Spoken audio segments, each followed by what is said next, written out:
Attention, you're listening to The Todd Huff Show, America's home for conservative, not bitter talk and education. Be advised, the content of this program has been documented to prevent and even cure liberalism, and listening may cause you to lean to the right.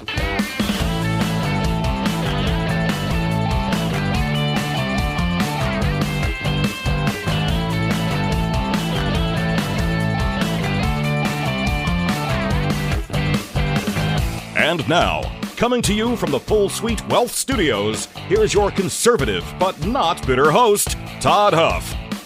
My friends, I love this great nation, and in 2 days, we will be celebrating officially America's 250th birthday. Well, some of us will. You will be celebrating. I will be celebrating. Patriotic, freedom-loving Americans will be celebrating, but the radical left, my friends, they will not be. In fact, instead of joining you for the celebrations, they want you to join them in their hatred for this great nation. And I want to talk about that today. I also want to talk, time permitting, a little bit about what's happening here. I say here. I'm located outside of Indianapolis, Indiana, the nation's heartland, flyover country, if you will.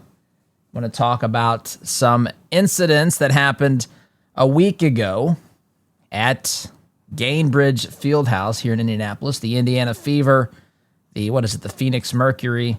There was an incident involving Caitlin Clark, and it has erupted. It's been in the news. It was on, Good Morning America recently.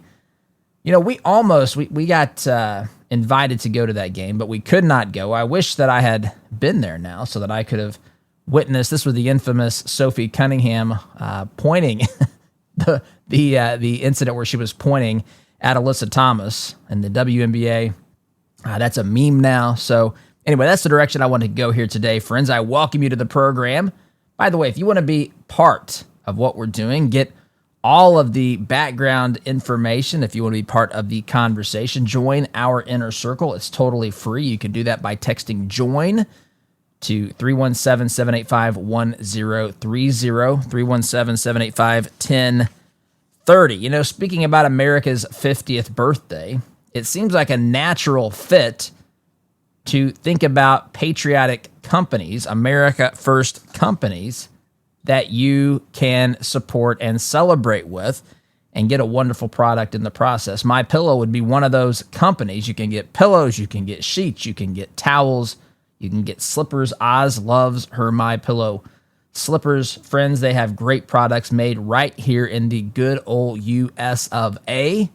All you have to do is head on over to mypillow.com. Mypillow.com. Promo code Todd will get you savings on the items there, and you can support a patriotic company. Not only that, you can also support a company that was founded and run and is being run by an American patriot named Mike Lindell. He's running for governor of the state of Minnesota. And again, affordable products, good products. We use the products here.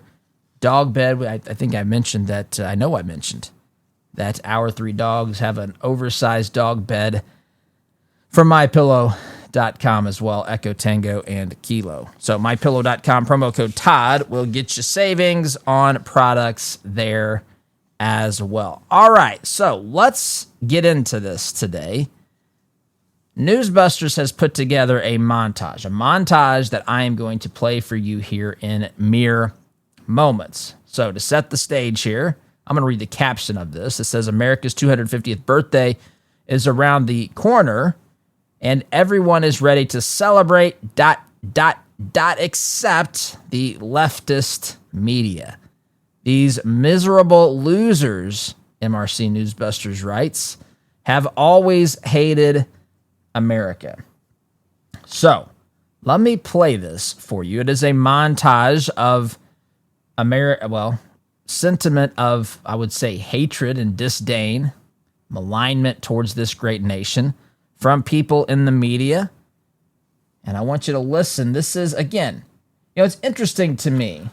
Everyone who disagrees with me doesn't hate America. I want to make that clear off the top. A lot of people who disagree with me hate America, but you don't have to listen. I'm not here to create to create a straw man argument. I'm not here to misrepresent the arguments of the left. In fact, I want to step out of the way many times and just let these folks talk, because what they say is not something that a rational, freedom-loving, liberty-loving, America-loving patriot finds normal and reasonable. These people are extreme leftists, and they hate this nation as founded. And you don't have to agree with me on everything. And that, even if you don't agree with me on everything, it doesn't mean that you hate this country. But the media, the leftists in the media, hates this country. And this montage, if you don't believe it, is going to demonstrate it. Here we go. This is put together by NewsBusters. It's a montage of media officials or spokespeople or people of the press talking about their hatred of this great nation. Oh, here we go. Now I've got my first. Let me back it up. Thought of. Let me back it up. But at this point, didn't have it queued up. Hold on here. Gotta love live podcast and radio in this respect. But I had it queued up but muted. Here we go. Sorry about that. The left hates the great country of the United States of America, especially those in the media. Here you go. there is a slur in America's founding documents. The South African Constitution is generally thought of as one of the best constitutions in the world, and ours continues to be a piece of crap. So what looks racist? I think this is a country whose history is racist, whose history is steeped in white supremacy, and the anthem reflects that in its very words. The hands with which they built this nation were enslaved. I think it's ridiculous that people don't see what this country was founded on. The land on which they formed this union was stolen. If somebody fell asleep in 1896 and woke up today in 2026, they would simply say the only difference is now Negroes have a TV show and we wear nice suits. A sick country. What's it's a the racist original country. sin? I feel uncomfortable about the word hero because it seems to me that it is so rhetorically proximate to justifications for more war. They swapped out Klan hoods for Brooks Brothers suits. And I was really disturbed. I saw, dozens and dozens of pickup trucks, explicatives against Joe Biden on the back of them, Trump flags, and some cases just dozens of American flags, which is also just disturbing. Like previous anniversaries, there is a deep unease about this. I feel a deep unease about these celebrations to which I am invited to mark the 250th anniversary of our so-called democracy. Why would you, that was Velshi at the end, why would you feel that way? Why would you feel a great unease about getting invitations to celebrate America's 250th birthday? I can't relate to this, my friends. I'll back up and I'll share with you a little bit about how I was raised, a little bit about what it was like for me. I was raised in a Union Democrat home. I was a child of the 80s, having been born the last day of 1977, my friends. I was raised to love this country. My family is a country that my father flies a flag. He's in the minority.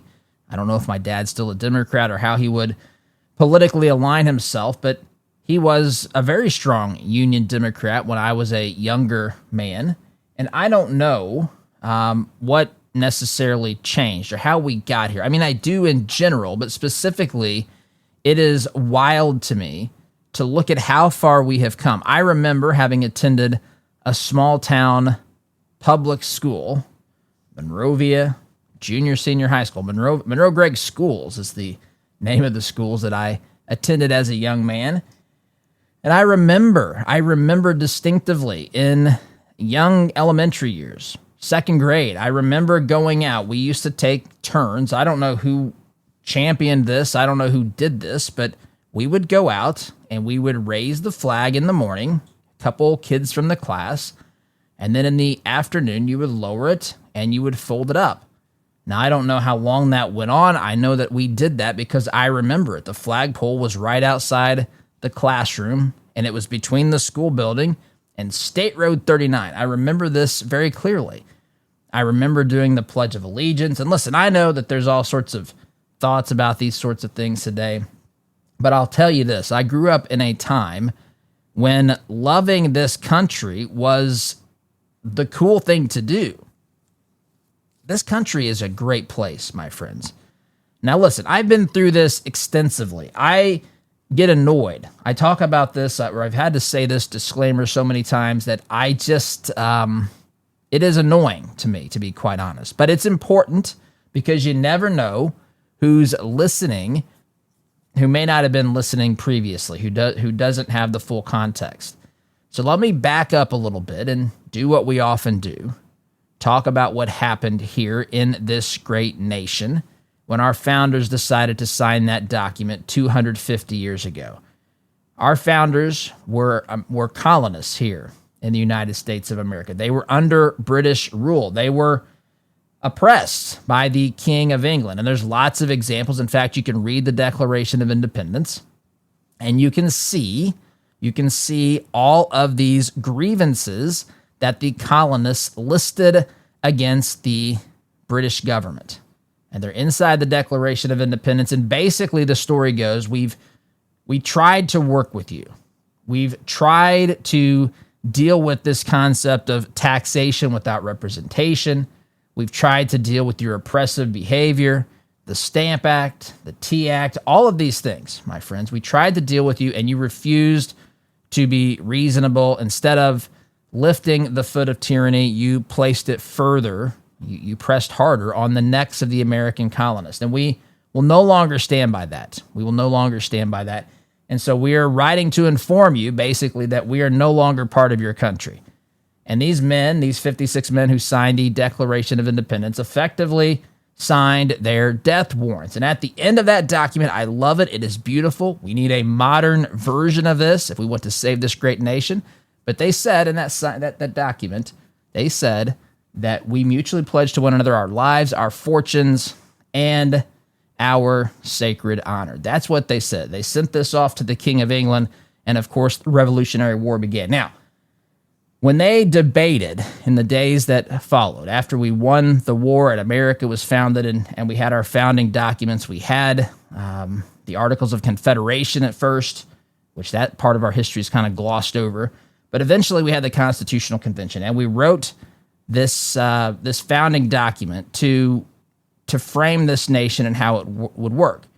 And the founders had to work with the reality of the situation at hand. And so it was not perfect. It was not perfect. In fact, it's quite clear that the original sin, if you will, of this nation, the sin of having slavery in this country, is absolutely true. There were many founders and early Americans that were against slavery. There were many states in which it was illegal. Slavery was illegal. This was not as though every person in the colonies, every person in in this new great nation had slaves, appreciated the idea of slavery, any of that. There were certainly states that did, and it was reprehensible and evil. Chattel slavery is an evil, evil thing. What they did, though, what the framers left for us, was a system that allowed us, over the course of time, to fix this problem. Now, this might be a news flash to people on the left. This might be a news flash for people in the media. We just listened to a montage from those folks. Slavery doesn't exist today. It did exist. We fixed it. I wish it wasn't the case, but there's nothing we can do about it. In fact, what we could do about it, we did do about it. And if you read the founding documents, if you read the words of the Declaration of Independence, we hold these truths to be self-evident, that all men are created equal, endowed by their Creator with certain inalienable rights. Among those are life, liberty, and the pursuit of happiness. If you read those words, it is clear. If you read the other founding documents and things like the Federalist Papers and those sorts of things, you can see it's quite clear that America had a very, very foundationally good idea and concept, but they fell short. People fall short of the stated vision, and it took time to get there. And I'm not making excuses, but I'm saying that we don't live in that today. People that are alive today didn't have slaves. Nobody alive today in this country was a slave. We all agree that it was wicked and evil, and it has been addressed and it has been fixed, and thankfully so. But this continues to be all the left wants to talk about. They want to talk about this, and they'll tell their viewers that I should hate America because of this. And that's not the way I look at it. In fact, I look at it and say this nation is a shining city on a hill. Yes, what I just said is true, but the people who founded this nation set forth a system whereby you could eradicate the evils of slavery. In fact, if you go more even into the fundamental thinking of this great nation, I've long held the belief or tried to communicate that this nation, my friends, was established for the first time in the history of the world. We were citizens and not subjects. For the first time in the history of civilization, the government that was founded in this great nation, the founding fathers said, we're not going to suddenly become the new tyrants just because we won an actual not a civil war, but a revolutionary war. We're not going to tell the people what they can do. No, we're going to actually establish a country built upon principles. And that's what they did. It's a beautiful thing. It transformed life on this planet. It unleashed prosperity. It allowed people to create and to build and to live their lives. It's a beautiful thing. And instead of bemoaning some of the things that you don't like about America, or fixating on something that no longer exists and that we all agree was evil, why don't we accept and celebrate the beauty that is in this great nation because of how it was founded? Again, the founders said we are citizens, we are not subjects, and the government's not going to, the new government that we're building through the Articles of Confederation, to the Constitution, those governments are not going to come in and tell you what you can do. In fact, it's the exact opposite. You realize the beauty of this, my friends. The vast majority of people who have walked this planet cannot relate to this. This sounds completely made up. They accepted the fact that the government could do whatever the government wanted to do. They understood many people lived through poverty and oppression, dealt with all sorts of evil within their own government. Yes, we deal with evil. We deal with evil because of individuals who make evil choices. We're not dealing with the system of government that is just fundamentally flawed. William F. Buckley said the problem with socialism is socialism, right? The problem with governments that are not fundamentally sound is the fact that it is a bad ideology. The problem here in this country, the problem here in this nation, is that we have people in positions of power who have abused it. And he said, William F. Buckley said, the problem with capitalism are individual capitalists. And that's always going to be the case. But this nation is a shining city on a hill. I love it. And listen, one of my favorite comments, I've gotten, there's no way you can read all the comments on social media anymore. But I will tell you that I had an early review of this podcast. And there's a chance I know who the person is. I don't know because it was a common name, or I wasn't for certain, but I knew someone named this that I grew up with. So it's quite possible. But he said something about this, listening to this podcast. He said, you might roll your eyes from time to time. And he was referencing my love for America. And I chuckle at that. I smile at that, but I love this nation. I do. I am grateful for this place. I am incredibly, incredibly thankful for this United States of America. We are indebted to the founders and what they established and how they did it. My friends, it is a beautiful thing. And I just recently learned, I should have learned this, but when we had the agreement that basically ended the war with Britain and established this new country, go and read that, my friends. There's Christian fingerprints all over this place. That's something else the left doesn't like. They want to pretend like this country was not founded upon Christian ideas and principles, that it wasn't founded by Christians, but it absolutely was, my friends.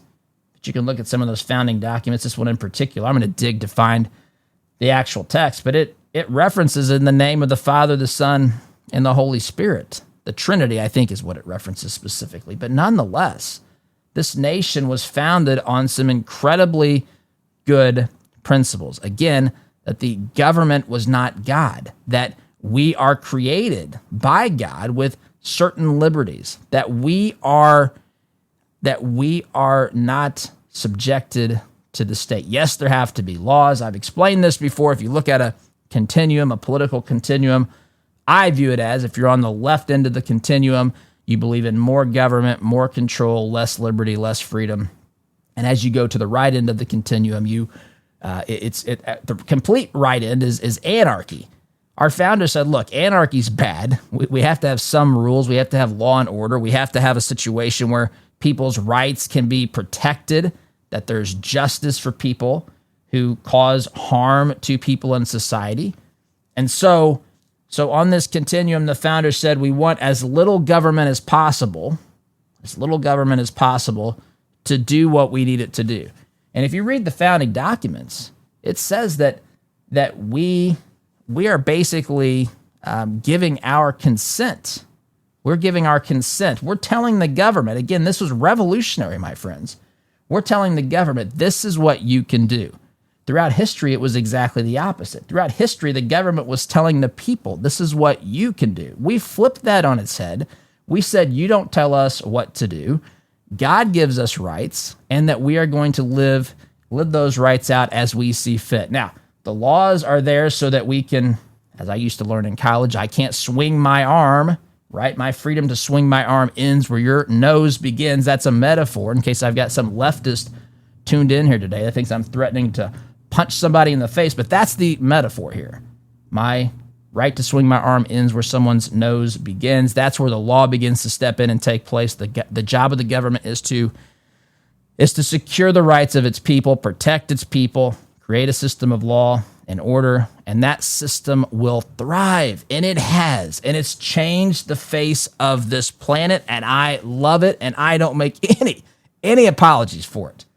We ought to thank God every day for living in this wonderful nation. Friends, if you're curious about Kratom, just trying to figure out who you can trust, let me introduce you to Christopher's Organic Botanicals.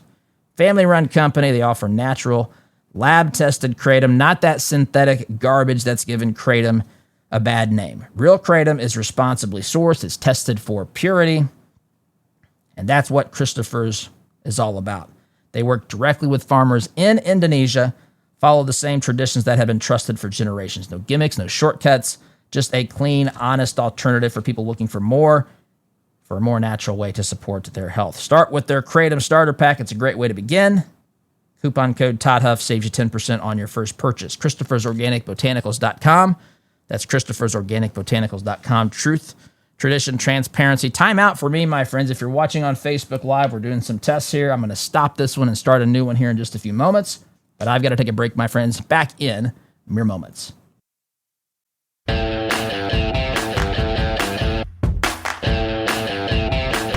Welcome back, my friends. America is an absolutely wonderful place. She's not perfect, but my oh my is she good. Can you imagine what this world would look like without the United States of America? Can you imagine that? You know, there was a time back in starting after the end of the Second World War, World War II, there was a time when we entered into what was called the Cold War. Now, I don't want to go through the history of this too much. There's a lot to it, but I've got to set the stage here. In World War II, you know that we fought on two fronts. We fought the imperialist Japanese in the Pacific. We fought the Nazis in Europe, in the Eastern Front. And so we were fighting literally for the survival of free countries. We were fighting for the survival of certain ideas. We were fighting for, it was good versus evil, my friends. That's what we were fighting abject evil when it came to the Nazi Germans and the imperialist Japanese. And we had to form some, alliances that were far from perfect. In fact, we allied ourselves with the Soviet Union under the leadership of Joseph Stalin. And once we defeated the Germans and once peace was brought to Europe by force, by sacrifices made by the Allied forces, by sacrifices made by young American soldiers storming the beaches of Normandy, fighting in the Battle of the Bulge, all of these things across Europe. Soviets made sacrifices too. In fact, Soviet Union had the casualties of the Soviet Union during World War II are off the charts. In fact, a lot of our fundamental problems came from how that war, not all of them, a lot of them, of course, were ideological, but the war to the Soviet Union was catastrophic. I mean, it was, the losses were amazing, or just humongous, were just unbelievable. Of course, we had great losses as well. I'm not here to minimize, but the losses and the casualties there were just almost unfathomable. But once the war ended, we had two diametrically opposed ideologies at the negotiating table. And for the sake of simplicity, you had Western thought, Western civilization. You had liberty. You had what you would call democracies, if you want to say that, represented on the one side. You had the totalitarian, heavy-handed government of the Soviet Union on the other. And when Europe was being rebuilt, the Soviet Union had an influence on the eastern half. The United States and the West had influence. They oversaw, I guess you could say, the rebuilding of the western half. And it's obvious, you can tell that the fingerprints of the people who were involved in influencing that rebuild are all over the place. Western Europe has of course not fallen into the under the umbrella of Soviet communism. A lot of those places in Eastern Europe did. They fell under, they became Soviet satellite states. They fell on the wrong side of the Berlin Wall. A wall was actually built in the city of Berlin to keep people in, to keep people from leaving that city, or from going from East Germany to West. That's where people wanted to be. People wanted to be on the side of liberty and freedom because we are all created with a yearning for freedom. We're made in the image of a God who's independent. We have that built into our DNA. It doesn't mean that we are completely rogue. It doesn't mean that we shouldn't be following rules, but it does mean that God created the heart to live freely without heavy-handed oppression from government or anyone else. But that's what happened in the days that followed World War II, and that conflict and tension built. There was distrust between the sides, right? Soviet expansionism was a real thing. It's where there's a whole segment of American history I can't get into on this program, but suffice it to say, the Cold War started and it began to build. It began to build through the 50s, and in the 60s, we were dealing with things like the Bay of Pigs invasion, the Cuban Missile Crisis. And then by the time that I was a kid in the 80s, we were talking about nuclear proliferation. We had Ronald Reagan, the president of this country, Mikhail Gorbachev, of course, the leader of the Soviet Union. They would meet and have these summits. And I remember as a kid watching these things. I remember hearing about first strike capabilities and nuclear proliferation and Star Wars initiatives and all these sorts of things. And it was a tense time, my friends. And there was a point in time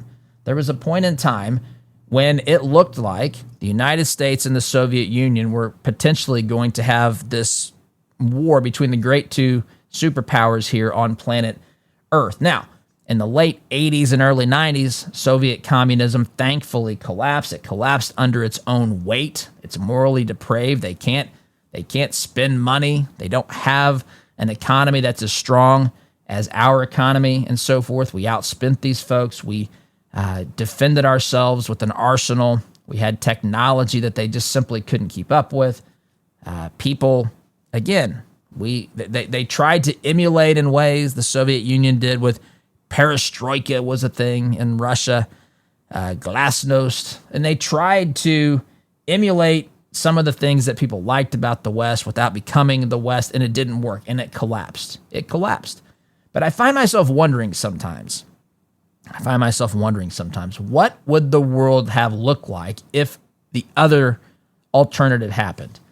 Meaning, what happened if the Soviet Union would have won the Cold War? What would have happened? What would have happened if Soviet expansionism really got ratcheted up to the point to where they were the victors?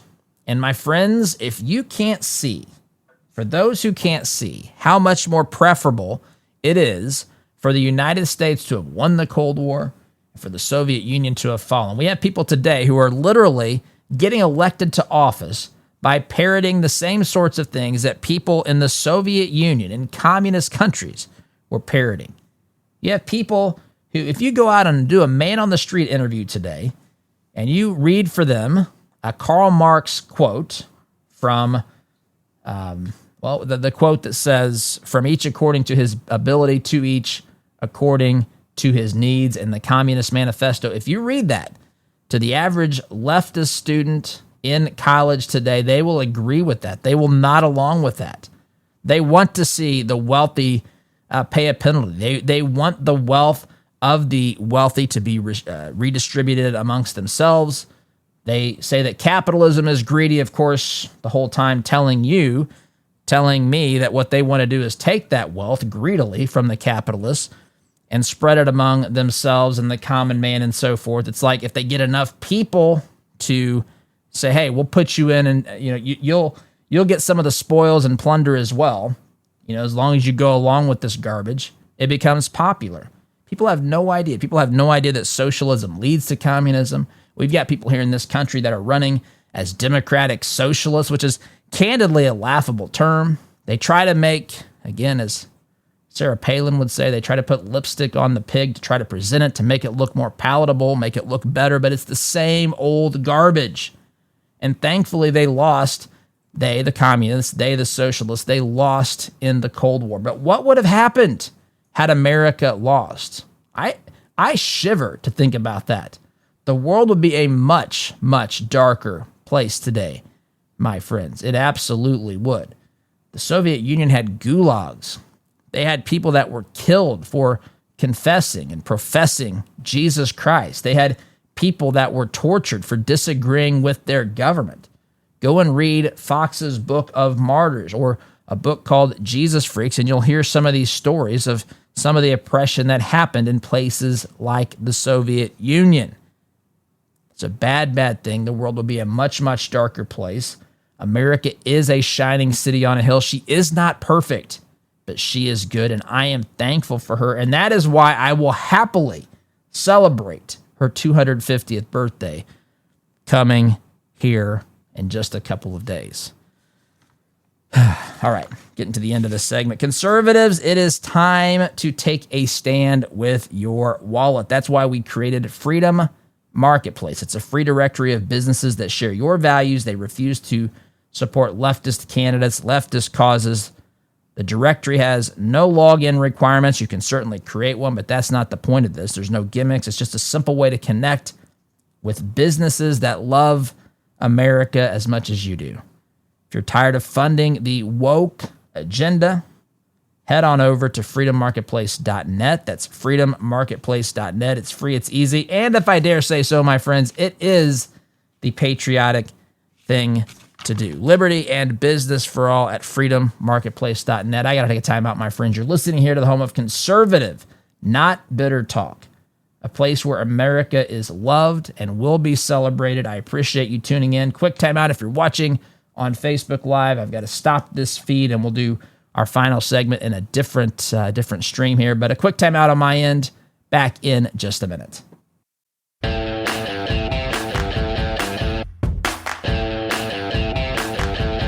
Welcome back, my friends. I mentioned off the top, I'm going to shift gears here. I mentioned off the top there was something else on today's program I wanted to get to, and that's what's happening in the WNBA. Things that you could have never convinced me back when I started this program nearly 11 years ago that I would be talking about on here. The list of things that I wouldn't have ever dreamed that I would have been talking about would include the WNBA, but we're going to talk about that today. Indiana Fever, which of course are based here where I am. We're playing the Phoenix Mercury, I think. Last Wednesday night, there was a scuffle involving Caitlin Clark, who has single-handedly brought untold attention to the WNBA. I saw a stat the other day that said that Caitlin Clark is responsible, according to studies, for 25% of the WNBA's revenue. And so there was a scuffle because, listen, the women in the WNBA, they hate Caitlin Clark. This is undeniable. Now, there's debate about what they hate about her. You could say that it's petty jealousy because she's the one who brought all the attention to the WNBA. You could say, some people say that it's racially motivated. She's, a white player, and she's being targeted by black players oftentimes. Not always. Sometimes there's white players that target Caitlin Clark as well. But the targeting is pretty obvious. There's others that say, well, she's not. A large percentage of the WNBA is lesbian. She's not. Whatever the reasoning is, it may be multiple factors here. But she's clearly hated in the WNBA. In fact, what happened last week when she was on the ground, she got a fist in the neck by one of the players, and it was totally unnecessary. Now, it wasn't caught during the game. It was caught later. Alyssa Thomas, who was the individual who did this, she had she later got a flagrant 2, which meant she was suspended for the following game. I don't know if there was a fine or not, to be quite honest. But anyway, this has made its way into Good Morning America, which is why I'm going to talk about it here in a moment. Robin Roberts of Good Morning America has some things. They did a little short piece on it, and I'm going to play that as much as I can here in the final couple minutes of the program. Ever wish you had a whole team to help you manage your financial life? Well, that's the beauty of Family Office Services at Full Suite Wealth. Their experienced advisors bring together everything from high-level investment management, private equity, private credit, and option strategies to complex legal needs, all customized for you. It's like having a family office just for you with people who know your story and your goals. If you're serious about planning for the long haul, check them out at fullsuitewealth.com. That's fullsuitewealth.com. Build your legacy. Secure your future. That said, I want to play this clip from Robin Roberts, Good Morning America, talking about this incident. Caitlin Clark, the Indiana Fever, Sophie Cunningham. You've probably seen the meme. I can't do it on the camera here, where she's just pointing at Alyssa Thomas. And of course, that's circulated. That's going to be a thing for years and years to come. A meme of Sophie Cunningham, Caitlin Clark's teammate. The WNBA, by the way, is going to get Caitlin Clark hurt. They've not protected her. They've let this stuff go on. But I'll tell you this, Sophie Cunningham is not going to let this happen without having a say in the matter. So, Robin Roberts, here she is. This is a little short blip about this on ABC's Good Morning America. Take a listen. From the WNBA incident involving Caitlin Clark and Alyssa Thomas. Thomas, who was a 6-time All-Star for the Mercury, says she has received death threats after she appeared to push her fist into Clark's throat in a recent game. Rhiannon Alley is here with this story. This is getting a lot of attention. It's getting so much attention. Alyssa Thomas says this was a complete accident. She says she didn't mean to do this, but now she's being painted as a thug, getting death threats. She's sick and tired of the league not doing more to protect its players off the court. What about protecting Caitlin on the court? This morning, WNBA star Alyssa Thomas blasting Commissioner Kathy Engelbert after Alyssa says she received death threats over this incident with Caitlin Clark. There's a difference between trolling and there's a difference between hatred, and the hatred that we're experiencing over a play that honestly was a complete accident. The play happened at last Wednesday night's game between the Phoenix Mercury and the Indiana Fever. Clark at the bottom of a scramble for the ball. At one point, Thomas appears to push into Clark's neck. Ooh. Following a post-game review, the league upgrading the initial no call to a flagrant 2, suspending Thomas for 1 game. The fist in the throat is crazy. This is the coach of the Fever. It's crazy.